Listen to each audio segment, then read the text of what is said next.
Hello प्यारे बच्चों, सभी को गॉड ब्लेस यू। प्यारे बच्चों, इस लेक्चर में आज हम लोग देखेंगे क्लास 10th मैथ का एक्सरसाइज 1.3 के लिए आज हम लोग थ्योरी पढ़ेंगे। प्यारे बच्चों, इस लेक्चर को आपको अच्छे से देखना है।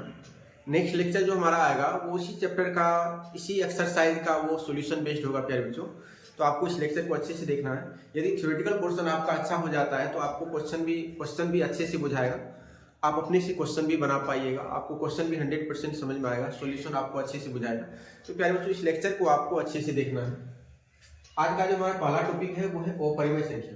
प्यारे बच्चों, हम लोग पिछले लेक्चर में भी अपरिमेय संख्या भी डिस्कस कर चुके हैं, फिर भी मैं आपको थोड़ा सा यहाँ पे बता रहा हूँ अपरिमेय संख्या क्या होता है। तो प्यारे बच्चों, अपरिमेय संख्या हम लोग वे सभी संख्याओं को बोलते हैं जो पी अपॉन क्यू के रूप में नहीं लिखा जाता है। जिन संख्याओं को हम लोग पी अपॉन क्यू के रूप में नहीं लिख सकते हैं वे सभी संख्या हमारा क्या कहलाता है, अपरिमेय संख्या कहलाता है। अब कहिएगा सर पी अपॉन क्यू में पी क्या होना चाहिए, क्यू क्या होना चाहिए।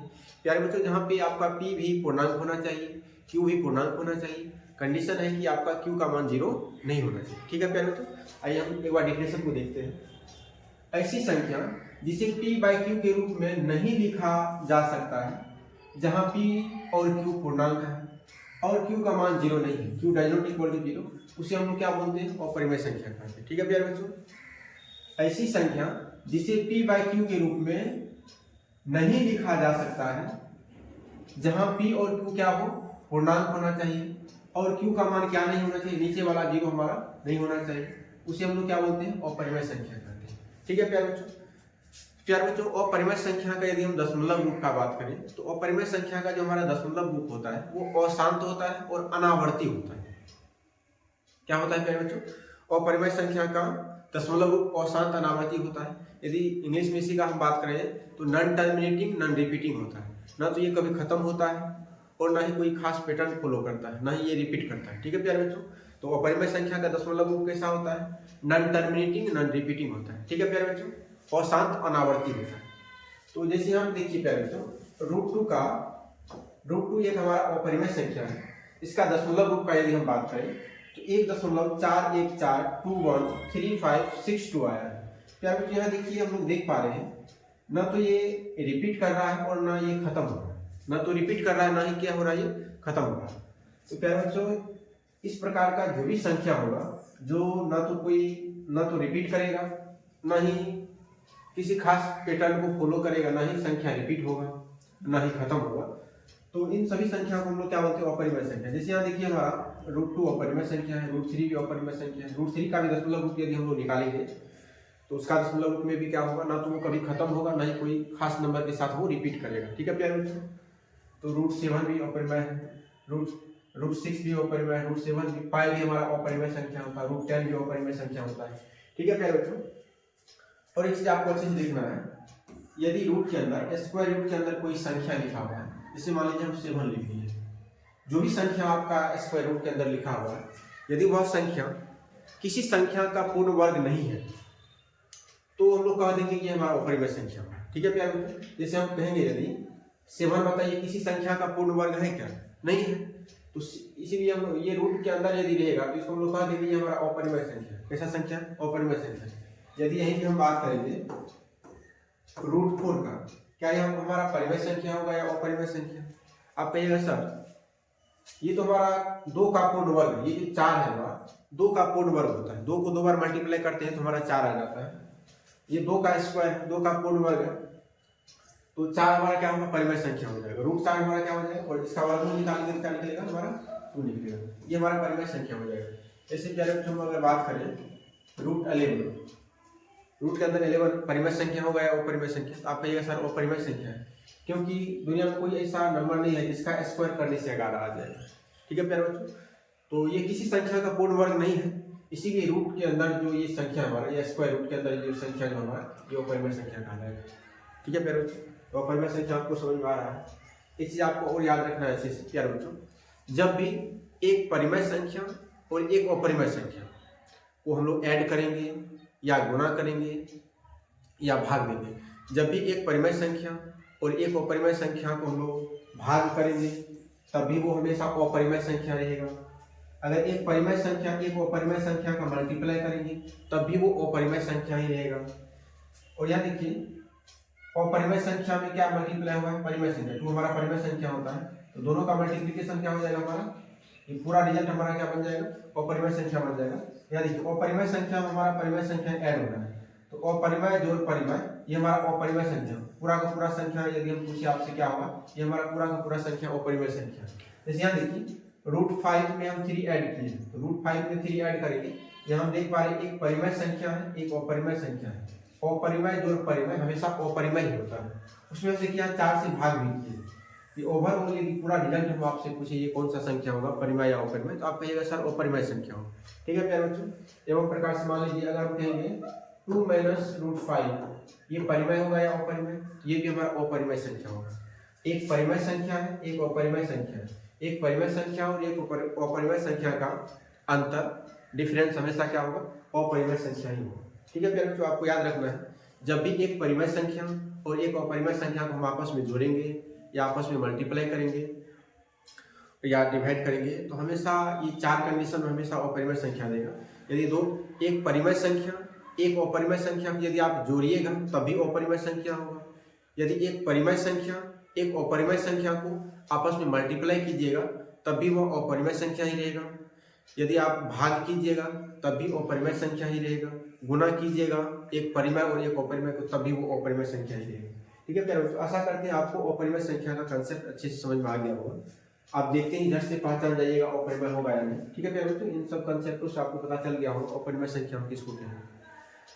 आज का जो हमारा एक प्रमेय है और ये हमारा एक्सरसाइज 1.3 के लिए, तो यहाँ देखिए आज हम लोग जो थ्योरी पढ़ रहे हैं, थ्योरी फॉर एक्सरसाइज 1.3, आपका जो क्लास 10 का मैथ है एक्सरसाइज 1.3 के लिए आज हम लोग थ्योरी पढ़ेंगे। तो थ्योरी में आज हम लोगों को मेनली जो पढ़ना है वो हम लोगों को पढ़ना है ये प्रमेय, सबसे इम्पोर्टेंट है ये। आज हम लोगों को यही पढ़ना है और डिटेल में इसको समझने का कोशिश भी करना है प्यारे बच्चों। देखिए थ्योरी का स्टेटमेंट क्या है हमारा, ये जो प्रमेय है प्रमेय का डिमांड का है और उसके बाद हम इसका प्रूफ भी देखेंगे। तो यहाँ देखिए कहा गया है,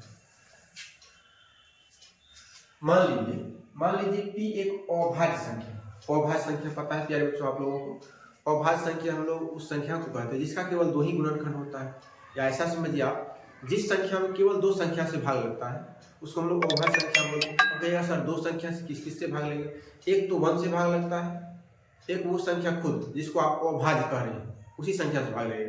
जैसे हम अगर आपसे कहेंगे 2 हमारा कैसा संख्या है, 2 हमारा अभाज्य संख्या है, 2 में हम लोग 2 ही नंबर से भाग दे सकते हैं, एक तो 1 से भाग दे सकते हैं पूरा 1 के अलावा इसमें 2 से ही पूरा भाग दे सकते हैं, तो 2 हमारा अभाज्य संख्या है। 3 में हम लोग किस किस संख्या से भाग दे सकते हैं, 3 में 1 से भाग दे सकते हैं और 1 के अलावा 3 में 3 से ही पूरा भाग दे सकते हैं। ठीक है प्यारे बच्चों, ये हमारा 2 भी अभाज्य संख्या है, 3 भी अभाज्य संख्या है, 5 भी अभाज्य संख्या है, 7 भी अभाज्य संख्या है। तो जिस संख्या का केवल 2 ही गुणनखंड होता है, 2 ही फैक्टर होता है, वे सभी संख्या को हम लोग क्या बोलते हैं, अभाज्य संख्या बोलते हैं। तो यहाँ पे हम लोगों को आज स्टेटमेंट में कहा गया है, मान लीजिए P एक अभाज्य संख्या, P हमारा कैसा संख्या, अभाज्य संख्या। इसका मतलब है कि P का केवल 2 ही गुणनखंड होगा, एक तो 1 होगा, 1 के अलावा P खुद होगा, P से P में ही भाग लेगा और P के अलावा एक संख्या 1 से इसमें भाग जाएगा। ठीक है प्यारे बच्चों, अब यहाँ देखिए आगे क्या कहा जा रहा है, मान लीजिए कि P एक अभाज्य संख्या है, P के बारे में कहा गया है कि P जो है हमारा अभाज्य संख्या है। फिर देखो क्या कहा जा रहा है, यदि P, ये जो P है हमारा अभाज्य संख्या जो है, ये जो P हमारा अभाज्य संख्या है, यदि P a² को विभाजित करती है, मान लीजिए a² कोई संख्या है। ठीक है प्यारे बच्चों, यदि P a² को विभाजित करती है, कह रहा है ये जो P अभाज्य संख्या है ये a² को विभाजित कर रहा है, तो P a को भी विभाजित करेगी। तब कहा जा रहा है P जो है, P तो अभी a² को विभाजित कर रहा है, यहाँ पे कहा जा रहा है P यदि a² को विभाजित करेगा तो P a को भी विभाजित करेगा, जहां a क्या होना चाहिए, धनात्मक पूर्णांक होना चाहिए। जहां a के बारे में क्या कहा गया है, धनात्मक पूर्णांक। आज हम लोगों को यही साबित करना है, यदि P a² को विभाजित करती है तो P a को भी विभाजित करेगा। इसको आज हम लोगों को प्रूफ करना है, प्रूफ करके दिखाना है। ठीक है प्यारे बच्चों, आज का जो हमारा थ्योरम है वो क्या कह रहा है, मान लीजिए P एक अभाज्य संख्या है, यदि P a² को विभाजित करती है तो P a को भी विभाजित करेगी। इसी चीज को आज हम लोगों को साबित करना है। एक कंडीशन है जहां a के बारे में कहा गया है ए एक धनात्मक पूर्णांक है। एक ऐसा पूर्णांक हमारा धनात्मक पूर्णांक है, पॉजिटिव इंटीजर है। ठीक है प्यारे बच्चों, अब इसका प्रूफ देखिए। मैं अच्छे से आपको हर एक चीज समझाने का कोशिश करूंगा। इसमें आपको अच्छे से लेक्चर को देखना है, आपको भगाना नहीं है, स्किप करके नहीं वीडियो को देखना है। आप कंटिन्यू वीडियो को देखिए, आपको हर एक चीज बुझा जाएगा। ठीक है प्यारे बच्चों, क्या देखिए प्रूफ में हम क्या लिखे हैं। हम लोगों को दिया गया है ए के बारे में कहा गया है ए एक धनात्मक पूर्णांक। ठीक है प्यारे, यहाँ देखिए दिया गया है ए एक धनात्मक पूर्णांक। ठीक है प्यारे बच्चों, और अभाज्य संख्या पी, और देखिए इस प्रमेय में ही कहा गया है अभाज्य संख्या ये जो पी है ए स्क्वायर को क्या करना है, विभाजित करता है। तो हम लोगों को साबित करना है पी जो है ए को भी विभाजित करेगा, ये साबित करना है लोगों को। ठीक है प्यारे बच्चों, तो हम लिखे हैं यहाँ पे दिया गया है, क्या दिया गया है, ए एक धनात्मक पूर्णांक है, ये प्रमेय से ही दिया गया है। और एक चीज दिया गया है, प्रमेय में ही दिया गया है अभाज्य संख्या पी ए स्क्वायर को विभाजित करती है। अभाज्य संख्या हमारा पी जो है ये ए स्क्वायर को क्या कर रहा है, ए स्क्वायर मान लीजिए कोई संख्या है, ए स्क्वायर को क्या कर रहा है, विभाजित करती है। तो इसका मतलब है कि आपको पता है पी आपका अभाज्य संख्या और ए स्क्वायर कोई संख्या है जिसको विभाजित कर रहा है। तो आपको पता है अभाज्य संख्या 1 से ग्रेटर होता है, सबसे छोटा अभाज्य संख्या हमारा 2 होता है, देन हमारा 3 होता है। तो इसका मतलब जो भी हमारा ए रहा होगा ये हमारा 1 से बड़ा धनात्मक पूर्णांक रहा होगा। आपको पता है कि अभाज्य संख्या हमारा सबसे छोटा अभाज्य संख्या 2 होता है, और 2 यदि किसी संख्या को विभाजित करेगा, किसी संख्या के वर्ग को मान लीजिए विभाजित करेगा, इसका मतलब है कि ए का जो मान है वो 1 से बड़ा रहा होगा। 1 से बड़ा क्या रहा होगा, 1 से बड़ा धनात्मक पूर्णांक होगा। ठीक है प्यारे बच्चों, ए जो हमारा संख्या होगा वो क्या होगा, 1 से बड़ा होगा।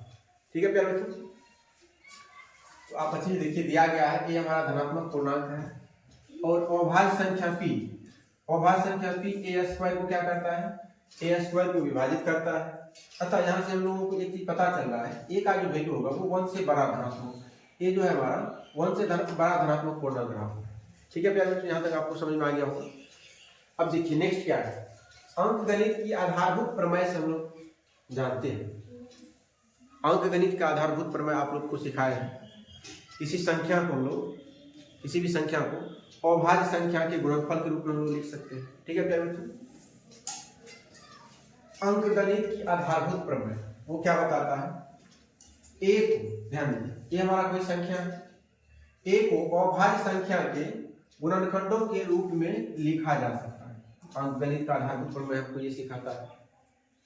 ए मान लीजिए कोई संख्या है, ए को अभाज्य संख्या के गुणनखंडों के रूप में लिखा जा सकता है। और आपको यहाँ पता है ए जो है हमारा वो 1 से बड़ा संख्या है, वो ए जो है हमारा 1 से क्या है, बड़ा है। जो भी संख्या रहा होगा वो हमारा 1 से क्या होगा, ग्रेटर होगा, बड़ा होगा। ठीक है प्यारे बच्चों, ए को अभाज्य संख्या के गुणनखंडों के रूप में लिखा जा सकता है। यहाँ देखिए हम लोग ए के लिए अभाज्य गुणनखंड क्या क्या मान रहे हैं, यहाँ पे हम लोग मान लेते हैं। मान लेते हैं ए को यदि हम लोग ए का अभाज्य गुणनखंड करेंगे तो अभाज्य गुणनखंड में हम मान लिए हम लोग हमारा अभाज्य गुणनखंड का रूप आएगा। मान लिए माना ए बराबर P1 into P2 into P3 into dot dot dot into PL, ये हमारा अभाज्य गुणनखंड है। जैसे मान लीजिए कोई संख्या आता है, जैसे मान लीजिए हमारा कोई संख्या आता अभी, मान लीजिए 18 संख्या आता है जिसका हम लोग अभाज्य गुणनखंड करते हैं। पहले 2 से 9 टाइम्स लगाते हैं, फिर इसमें 3 से 3 टाइम्स लगाते हैं, फिर 3 से 1 टाइम्स लगाते हैं। यहाँ पे देखिए तो हम लोग 18 को अभाज्य गुणनखंड के रूप में किस प्रकार से लिखते हैं, हम लोग लिखते हैं 2 इंटू 3 इंटू 3, इसी प्रकार से लिखते हैं। या इसको हम लोग ऐसा भी लिख सकते थे 2 इंटू 3 का पावर 2। ये हमारा देखिए ये हमारा एक संख्या है जो कि भाज्य संख्या है प्यारे बच्चों। इस भाज्य संख्या को अभाज्य संख्या के गुणनफल के रूप में लिख दिए, अभाज्य संख्या के गुणनफल के रूप में लिखे हैं। ठीक उसी प्रकार से ये मान लीजिए हमारा कोई संख्या है, जैसे मान लीजिए आप 18 या कोई भी संख्या आप मान सकते हैं।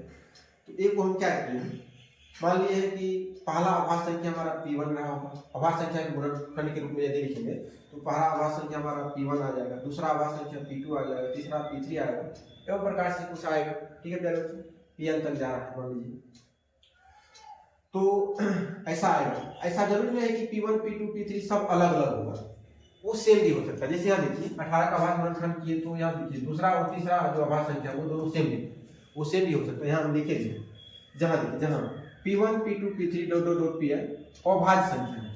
ये क्या है हमारा P1 P2 P3 dot dot Pn हमारा क्या है, ये सब P1 P2 P3 और Pn ये हमारा क्या है, अभाज्य संख्या है। कैसी संख्या है, अभाज्य संख्या है। परंतु लेकिन देखिए अभाज्य संख्या तो है परंतु आवश्यक रूप से भिन्न भिन्न नहीं है। ये जरूरी नहीं कि सब अभाज्य संख्या अलग अलग रहा होगा। जैसे 18 का अभाज्य गुणनखंड किया है, एगो 2 आया है लेकिन 2 बार 3 रिपीट हो गया, या दूसरा और तीसरा नंबर पे हमारा 3 क्या हो गया है, रिपीट हो गया। ये जरूरी नहीं है कि सब अलग अलग होगा। यहाँ कहा जा रहा है ये जो आप P1 इंटू एक अभाज्य गुणनखंड के एक को अभाज्य गुणनखंड के रूप में जो हम लोग लिखे हैं, ये जरूरी नहीं है कि P1 into P2 into P3 ये सब अलग अलग रहा हो, ये सेम भी हो सकता है। जैसे हम अगर आपसे बात करें 8 का अभाज्य गुणनखंड क्या होगा, 2 इंटू 2। ध्यान देखिए ये अभाज्य संख्या, ये भी अभाज्य संख्या, ये भी अभाज्य संख्या, ये तीनों अभाज्य संख्या आज सेम ही दिख रहा है। वो सेम भी हो सकता है, अलग अलग भी हो सकता है। जैसे 6 का अभाज्य गुणनखंड करेंगे, इसका क्या होगा, 2 इंटू 3 होगा। आज यहाँ पे दोनों अलग अलग है, ठीक है प्यारे बच्चों। वो सेम भी हो सकता है, अलग अलग भी हो सकता है। यहाँ पे इसीलिए हम लिखे हैं एक को अभाज्य संख्या के गुणनफल के रूप में जो यहाँ हम लिखे हैं, जहां हमारा P1 P2 P3 dot dot Pn ये अभाज्य संख्या है परंतु आवश्यक रूप से भिन्न भिन्न नहीं है। ये जरूरी नहीं है कि सब अलग अलग ही होगा, वो सेम भी हो सकता है, डिफरेंट भी हो सकता है, ठीक है प्यारे बच्चों। अब आगे देखिए हम क्या किए, ये तो हमारा ए का अभाज्य गुणनखंड के गुणनफल के रूप में इसको हम लिखे हैं। ए को क्या लिखे हैं, अभाज्य संख्या के गुणनफल के रूप में लिखे हैं, प्रोडक्ट के रूप में लिखे हैं। अब देखिए हम दोनों तरफ स्क्वायरिंग करेंगे, वर्ग करेंगे, दोनों तरफ स्क्वायर करेंगे। इधर LHS में हमारा a स्क्वायर हो जाएगा, इधर भी स्क्वायर करेंगे। पूरे पर हम अगर स्क्वायर लगाएंगे, मान लीजिए यहाँ पे अगर संख्या रहता 3 इंटू 4 इंटू 5, अगर पूरे का स्क्वायर करते, इधर मान लीजिए a रहता हमारा, इधर हमारा a स्क्वायर हो जाता, इधर इंटू में 3 नंबर है, ये क्या हो जाएगा हमारा 3 का भी स्क्वायर हो जाएगा, 4 का भी स्क्वायर हो जाएगा, 5 का भी स्क्वायर हो जाएगा। एवं प्रकार से सबका स्क्वायर होगा, सभी संख्या का स्क्वायर हो जाएगा। होगा नहीं होगा प्यारे बच्चों। यहाँ देखिए हम लिखे हैं a स्क्वायर बराबर P1 का स्क्वायर इंटू P2 का स्क्वायर इंटू P3 का square into dot dot dot into Pn का स्क्वायर, ठीक है। फिर स्क्वायर करेंगे तो दोनों तरफ स्क्वायर हमको करना पड़ेगा। अब देखिए यहाँ हम लोग देख पा रहे हैं चूंकि P जो है a स्क्वायर को विभाजित करती है, या देखिए क्वेश्चन में ही कहा गया, प्रमेय में ही कहा गया था P a स्क्वायर को क्या करता है, विभाजित करती है। आपको पता है P जो है a स्क्वायर को विभाजित करती है। आपको पता है a स्क्वायर का ही एक अभाज्य संख्या का गुणनफल का रूप है, तो स्क्वायर के फॉर्म में आज हम लिख दिए हैं। यदि P a स्क्वायर को विभाजित करेगा, यहाँ लिखे देखिए, चूंकि P जो है हमारा P a स्क्वायर को विभाजित करती है, जब P हमारा a स्क्वायर को विभाजित करेगा तो इसका मतलब P जो है हमारा इसको भी विभाजित करेगा, क्योंकि यहाँ देखिए a स्क्वायर के बराबर ही ना लिखे, यहाँ पे P1 का स्क्वायर इंटू P2 का स्क्वायर इंटू P3 का square dot dot dot into Pn का स्क्वायर। यदि P हमारा a स्क्वायर को विभाजित करेगा, निश्चित रूप से P हमारा इसको भी विभाजित करेगा, इसको भी विभाजित करेगा, पूरा का पूरा विभाजित करेगा, ठीक है। फिर ये बात आपको समझ में आ रहा होगा। यदि P हमारा a स्क्वायर को विभाजित कर रहा है तो a स्क्वायर का ही ना ये रूप है, ये a स्क्वायर का ही रूप है, इसका मतलब इसको भी विभाजित करेगा पूरा का पूरा, इसी का ये रूप है। चूंकि P a स्क्वायर को विभाजित करती है तो निश्चित रूप से P जो है हमारा P1 का स्क्वायर इंटू P2 का स्क्वायर इंटू P3 का square into dot dot dot Pn का स्क्वायर को भी विभाजित करेगा, ये निश्चित रूप से करेगा, ठीक है प्यारे बच्चों। तो आगे देखिए, क्योंकि इसी का ये रूप है, यदि P a स्क्वायर को विभाजित करेगा इसका मतलब P जो है ये जो है P1 का स्क्वायर इंटू P2 का स्क्वायर इंटू P3 का square dot dot dot Pn का स्क्वायर, इसको भी क्या करेगा, ये पूरा का पूरा विभाजित करेगा। आगे देखिए प्यारे बच्चों, आगे पुनः देखिए, अंकगणित की आधारभूत प्रमेय से हम लोग एक चीज जानते हैं, क्या जानते हैं, जरा ध्यान से देखिए। भाज्य संख्या a स्क्वायर हमारे यहाँ पे क्या है, अभी भाज्य संख्या का काम कर रहे हैं, ठीक है प्यारे बच्चों। a स्क्वायर भाज्य संख्या a स्क्वायर को अभाज्य संख्याओं के घातों के गुणनफल के रूप में अद्वितीय रूप से लिखा जा सकता है। क्या लिखा है, जैसे 18 का अभाज्य गुणनफल हम लोग किए थे, क्या आया था 2 इंटू 3 इंटू 3, इसी चीज को हम लोग क्या लिखे थे 2 इंटू 3 का स्क्वायर। यहाँ देखिए हम लोग क्या किया, 18 हमारा एक भाज्य संख्या, भाज्य संख्या को अभाज्य संख्या के घात के रूप में लिखे, गुणनफल के घात के रूप में लिखे। यहाँ देखिए क्या लिखा है, भाज्य संख्या ए स्क्वायर को अभाज्य संख्याओं के घातों के गुणनफल के रूप में अद्वितीय रूप से लिखा जा सकता है। यदि हम 18 का अभाज्य गुणनफल करेंगे यही आएगा, और इसका यदि हम घात रूप लिखना चाहें तो यही आएगा। यदि इसमें हम लोग क्रम का ध्यान नहीं रखें, कौन अभाज्य संख्या पहले आया है, कौन अभाज्य संख्या बाद में आया है, यदि हम लोग इसका ध्यान नहीं रखेंगे तो ये अद्वितीय होता है, ये यूनिक होता है, इसके अलावा दुनिया में कुछ हो ही नहीं सकता। 18 का जब भी हम लोग अभाज्य गुणनफल करेंगे तो इसका यही रूप आने वाला है। यदि हम लोग केवल स्थान का ध्यान नहीं रखेंगे, यानी कौन अभाज्य संख्या पहले आया है, कौन बाद में आया है, इसका यदि हम लोग ध्यान नहीं रखेंगे, ये अद्वितीय होता है, एक ही होता है, इसका दूसरा पेयर नहीं मिलेगा। ठीक है प्यारे बच्चों, इसका दूसरा पेयर आपको नहीं मिलेगा। 18 का जो अभाज्य गुणनफल होगा और वो घात वाला जो रूप होगा, पावर वाला जो रूप होगा, वो अद्वितीय होता है, इसका दूसरा पेयर इसमें नहीं मिलेगा आपको। ठीक है प्यारे बच्चों, तो भाज्य संख्या ए स्क्वायर हमारा क्या है, कोई भाज्य संख्या है। भाज्य संख्या ए स्क्वायर को अभाज्य संख्याओं के घातों के गुणनफल के रूप में अद्वितीय रूप से लिखा जा सकता है। जैसे हम अभी लिखेंगे, देखिए क्योंकि p जो है p1 का स्क्वायर इंटू p2 का स्क्वायर इंटू p3 का स्क्वायर डॉट डॉट pn के स्क्वायर को विभाजित करेगा, ये निश्चित रूप से विभाजित करेगा। आप पीछे भी देख चुके हैं, यहाँ देखिए p हमारा a स्क्वायर को विभाजित कर दिया है, तो निश्चित रूप से p जो है हमारा p1 का स्क्वायर इंटू p2 का स्क्वायर इंटू p3 का स्क्वायर डॉट डॉट pn का स्क्वायर को भी विभाजित करेगी। ठीक है प्यारे, यहाँ पे लिखे हैं क्योंकि p जो है हमारा p1 का स्क्वायर इंटू p2 का स्क्वायर इंटू p3 का स्क्वायर डॉट डॉट pn का स्क्वायर को क्या करेगा, विभाजित करेगा। जब विभाजित करेगा प्यारे बच्चों तो निश्चित रूप से p को देखो, p को p1 p2 p3 dot dot pn में से ही एक होना पड़ेगा। और आपको पता है, आपको एक चीज पता है प्यारे बच्चों, यहाँ देखिए p जो है हमारा, p इसको क्या कर रहा है, पूरा का पूरा विभाजित कर रहा है। और आपको पता है ये क्या है, आपका अभाज्य संख्या का गुणनफल का घात रूप है, अभाज्य संख्या के गुणनफल का ये घात रूप है। ठीक है प्यारे बच्चों, देखिए मैं आपको अच्छे से समझाता हूँ। देखिए मान लीजिए 18 का हम अभाज्य गुणनफल करते हैं तो क्या आएगा, 2 इंटू 3 इंटू 3।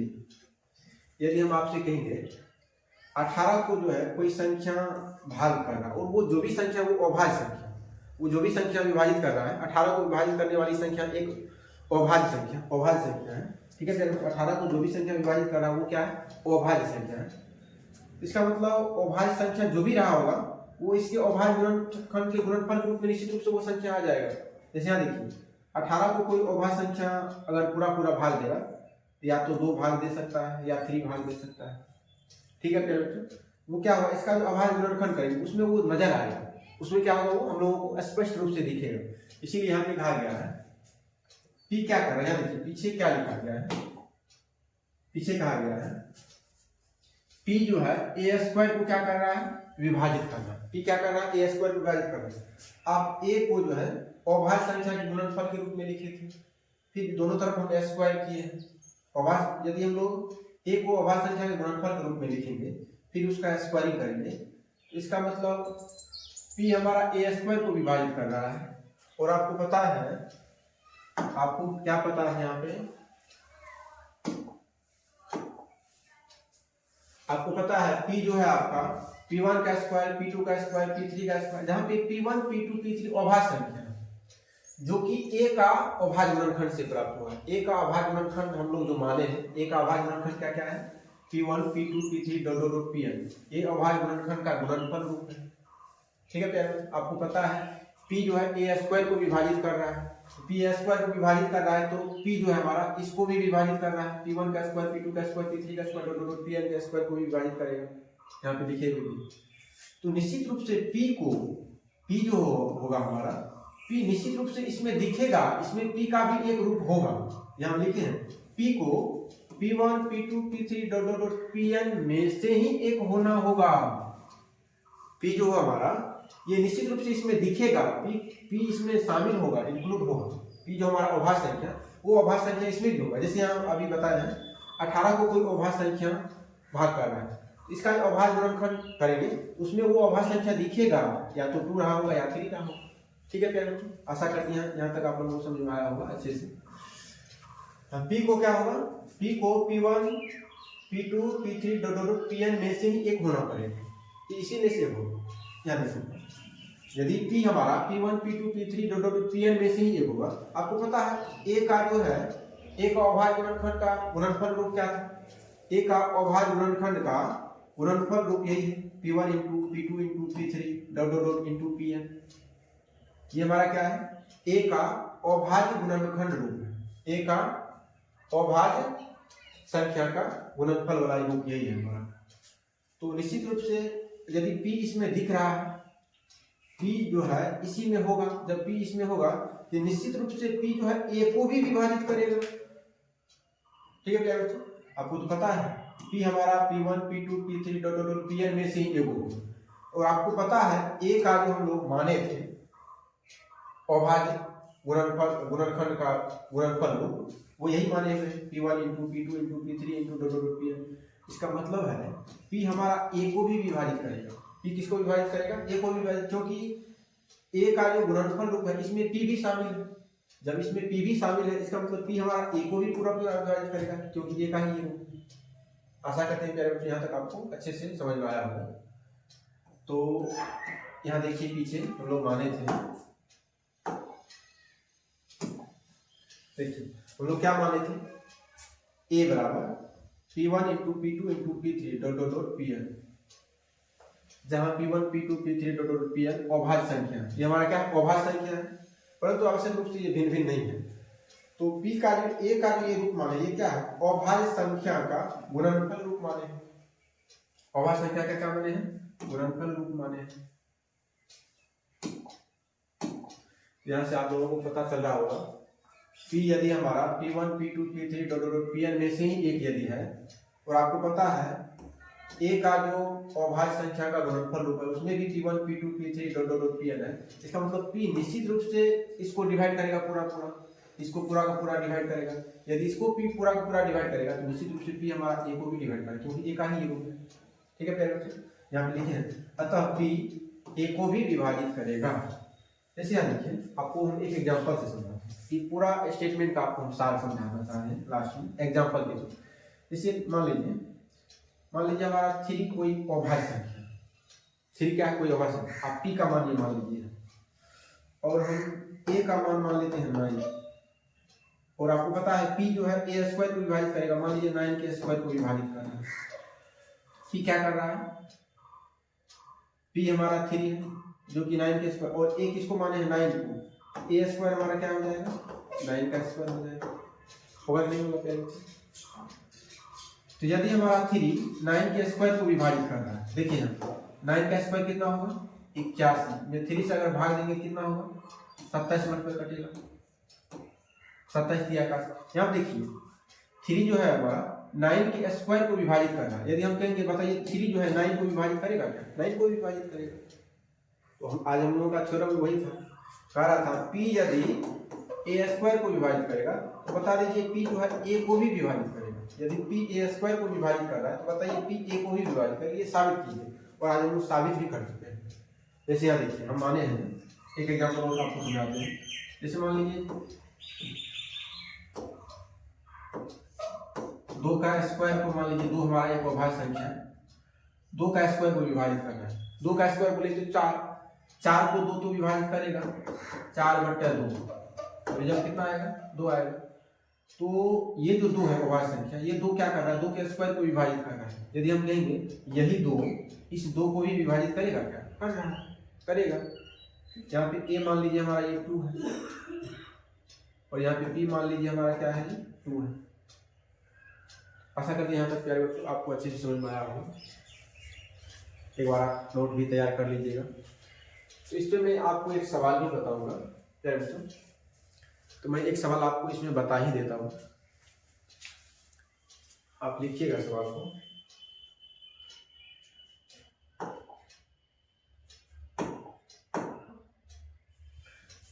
तो अगला लेक्चर जो आएगा प्यारे बच्चों उसमें हम लोग इसका सॉल्यूशन देखेंगे, बट पूरा टोटल सॉल्यूशन हम लोग देखेंगे। तब तक के लिए प्यारे बच्चों धन्यवाद।